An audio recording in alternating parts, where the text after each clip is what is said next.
পোনপ্ৰথমে আপোনালোকলৈ সকলোলৈ ধন্যবাদ যাচিছোঁ মোৰ ফালৰ পৰা। আৰু আজি সঁচাকৈ বহুত আনন্দৰ দিন, আৰু আনন্দত মানে আচলতে বৰ মানে আনন্দতে চকুৰ পানীও ওলাই গৈছে, মানে এনেকুৱা হৈ গৈছে। আৰু সঁচাকৈ চিনাকি নিমকি ৰাইজে যিখিনি মানে মৰম দিছে, আৰু প্ৰথমতেতো পোনপ্ৰথমে মই ঈশ্বৰক ধন্যবাদ দিছোঁ। আজি তেওঁৰ সাহসতে এইটো আমি এটা ল'বলৈ এটা মানে সিদ্ধান্ত ল'বলৈ আমি সাহস কৰিছিলোঁ। আমি দুগৰাকী, মোৰ ভাই বোৱাৰী আৰু মই মিলি এইটো সিদ্ধান্ত ল'বলৈ আমি সাহস কৰিছিলোঁ একমাত্ৰ ঈশ্বৰৰ সাহসত।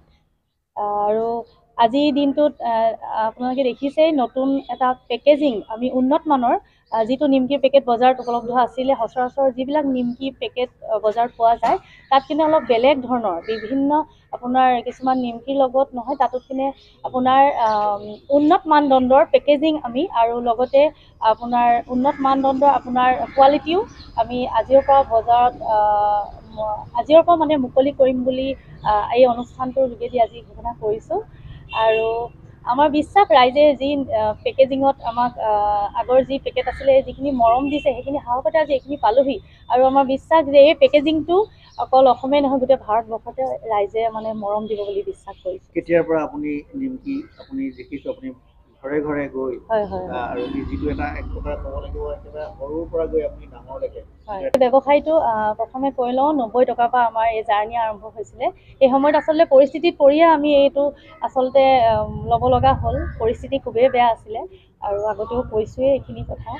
90 টকাৰে যিহেতু আৰম্ভ, আপোনাৰ ইমান ইজি নাছিলে, সহজ নাছিলে আচলতে। ঘাট প্ৰতিঘাট বহুত আমি অতিক্ৰম কৰি আমি এইখিনি পৰ্যায় পাইছোঁহি। আৰু বহুতে কয় 90 টকা তোমালোকে ব্যৱসায় আৰম্ভ কৰিলা, আমি 90 টকা হোৱা হ'লে চাহকাপে খাই থলোহেঁতেন, এনেকৈও কয়। তাৰপিছত আমি তেতিয়া ভাবোঁ সঁচাকৈ মানে 90 টকাৰে ব্যৱসায় এটা আৰম্ভ কৰিবলৈ আমাৰো কেতিয়াবা মানে আমিও কেতিয়াবা আচৰিত হৈ যাওঁ, মানে 90 টকাৰেই নিলোনে এই ব্যৱসায়টো। আৰু আৰম্ভ কৰিছিলোঁ হয়। তাৰপিছত আমাক বিভিন্ন বেংকেও আমাক সহায় কৰিলে, আমাক আগলৈ আগবাঢ়িবলৈ। আৰু সেই তেনেকৈ আমি আগবাঢ়ি আজি এইখিনি পৰ্যায় পাইছোঁহি। আৰু মাৰ্কেটিঙৰ ক্ষেত্ৰতো আমি বহুতখিনি মানে ঘাট প্ৰতিঘাট অতিক্ৰম কৰিছোঁ। আৰু যিহেতু আমি মাৰ্কেটিং নিজে কৰিলোঁ, আৰু বহুতেই আপোনাৰ প্ৰডাক্ট বনায় কিন্তু মাৰ্কেটখন নাপায় আচলতে। কিন্তু আমি চেষ্টা কৰিলোঁ যে এই মাৰ্কেটখন আমি নিজেই যদি ল'ব পাৰোঁ, বজাৰখন যদি নিজেই ল'ব পাৰোঁ, তেন্তে মানে বেলেগ এটা চিন্তাৰে মানে আমি কামখিনি কৰিবলৈ চেষ্টা কৰিলোঁ। আৰু নিজেই মাৰ্কেটিং কৰি, মোৰ ভাই বোৱাৰী তাই মাৰ্কেটিং লাইনত আছিলে, তাই মাৰ্কেটখন তাইয়ে চাইছিলে। বিভিন্নজনৰ দোকানলৈ গৈ তাই মাৰ্কেট লৈছিলে, দোকান লৈছিলে। ইমান সহজো নাছিলে, কিন্তু ইমান সহজেও আমি দোকানবিলাক পোৱা নাই। কিছুমান দোকানে নলয়ো, কিন্তু আজি সেই দোকানীসকলকো মই ধন্যবাদ জনাইছোঁ আমাৰ দুয়োগৰাকীৰ ফালৰ পৰা। তেওঁলোকে আজি এই বজাৰখন নিদিয়া হ'লে আমাক ৰাইজেও নাজানিলে হয়। আৰু সঁচাকৈ আমি খুবেই সুখী। আমাৰ লগত বহুতো শুভাকাংক্ষী আছে, আমাৰ চিনাকি ফুড প্ৰডাক্টৰ গোটেই ফেমিলি, আমাৰ সকলো শুভাকাংক্ষীৰ যিখিনি মানে আমাৰ প্ৰতি যিখিনি তেওঁলোকৰ সহায়, সেই সহায়খিনি আমি এইখিনিত আগবাঢ়ি যাবলৈ সক্ষম হৈছোঁ। আপুনি যিটো 90 টকা, হয়, 90 টকাৰে আৰম্ভ কৰা মূল কথাটো হ'ল তেতিয়া আচলতে ইমান কোৱালিটি মেইনটেইন কৰা নাছিলোঁ।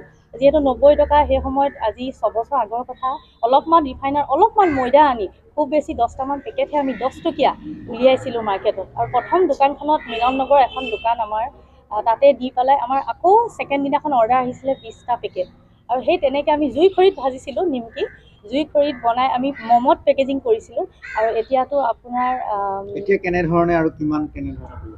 হয়, এতিয়া আমাৰ মেচিনেৰী আছে পেকেজিং। এতিয়া আমি যিটো মমেৰে কৰিছিলোঁ, মম জ্বলাই আগতে পেকেজিং কৰিছিলোঁ, এতিয়া আপোনাৰ পেকেজিং মেচিনত হয়। আৰু আমি এতিয়াতো নাইট্ৰজেনো আহিছে, নাইট্ৰজেন থাকিব, প্ৰতিটো পেকেটতে নাইট্ৰজেন থাকিব।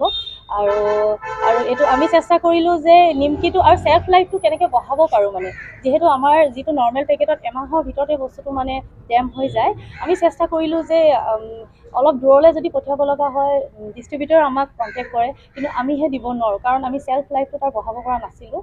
কিন্তু এতিয়া আমি চেষ্টা কৰিছোঁ যে নাইট্ৰজেন, যিহেতু আমি নাইট্ৰজেন এতিয়া দিছোঁ, এতিয়া তাৰ চেল্ফ লাইফটো তাৰ 6 মাহ বাঢ়ি গৈছে। আৰু সেইটো কাৰণে আমি এতিয়া বহুত দূৰ জেগালৈ আমি নিমকি হয়, নিশ্চয়। আৰু এটাই দিব বিচাৰিম যে মানে বাহিৰলৈ নগৈ, মানে ইয়াতেই আৰু ইয়াতে চাবচোন আমি চাবলৈ গ'লে টকা ইয়াতেই উৰি আছে, কিন্তু আমি ধৰিবলৈ আচলতে জনা নাই। কিন্তু আমিও আচলতে চেষ্টা কৰিয়ে আজি এইখিনি পাইছোঁহি, আৰু এইখিনি জ্ঞান, এইখিনি শক্তি আমাক ঈশ্বৰে দিয়া, আৰু আমি কৰি ঠেকি আচলতে শিকি গৈ আছোঁ। আৰু আমাৰ ধৈৰ্যটো, সাহসটো আৰু আপোনাৰ সহ্য কৰিব লাগিব। কিন্তু যিমান ঘাত প্ৰতিঘাত আছে নহয়, এইখিনি যদি আমি সহ্য কৰিব পাৰোঁ নহয়, আমি কিন্তু যেনেকুৱাই যি নহওক আমি আগবাঢ়িব পাৰিম মানে। আৰু আমাৰ চেষ্টা যে প্ৰতিজনী ছোৱালীয়ে নিজৰ দায়িত্বটো নিজেই ল'ব পাৰিব লাগে, কোনো হাজবেণ্ডৰ ওপৰত নহয়, কোনো পিতৃ মাতৃৰ ওপৰত নহয়। নিজৰ আপোনাৰ যিটো মানে দায়িত্ব যিয়ে লাগক, যাতে আনক নুখুজি নিজেই যাতে আমি ল'ব পাৰোঁ, সেই চেষ্টা আমি প্ৰত্যেকজন ছোৱালী আচলতে কৰিব লাগে। মাৰ্কেটিঙত আপোনাৰ সন্মুখীন আমি হ'বলগীয়া হৈছে মাজে মাজে, নোহোৱা নহয় আপোনাৰ। তথাপিতো আমি দুয়োগৰাকী মানে এদিনো হাৰ মনা নাই। প্ৰথম আমি যদিও কোনোবা দোকান এখনে যদি নলৈ মেলি আপোনাৰ এইফালে যাওঁ, এতিয়া আৰু বিশেষকৈ নিমকি বোলা বস্তুটো সদায় হোটেলত পোৱা যায়, কিন্তু আমি ভাবিলোঁ যদি নিমকি হোটেলত পায়, আমি দোকানে প্ৰথম ছাপ্লাই কৰোঁ।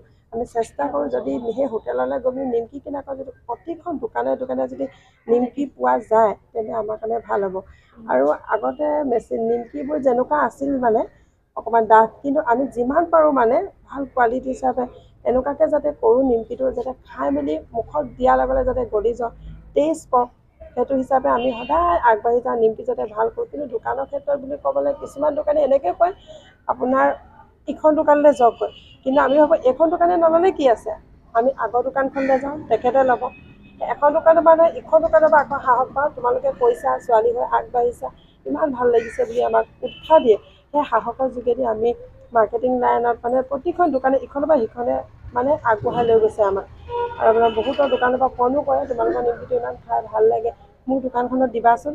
আমি তেনেকৈ ফোনটো অহালৈকে আমাৰ মানে আৰু উৎসাহ পাওঁ, যাতে এইখনে দিছে। তেনেকৈ মানে আজি দোকানে ফোনৰ পৰা ফোন আহি মেলিও আমি বহুতখিনি সাহস পাইছোঁ, আৰু আগলৈও আমি এনেকৈ কৰি যাম কামখিনি। Thank U.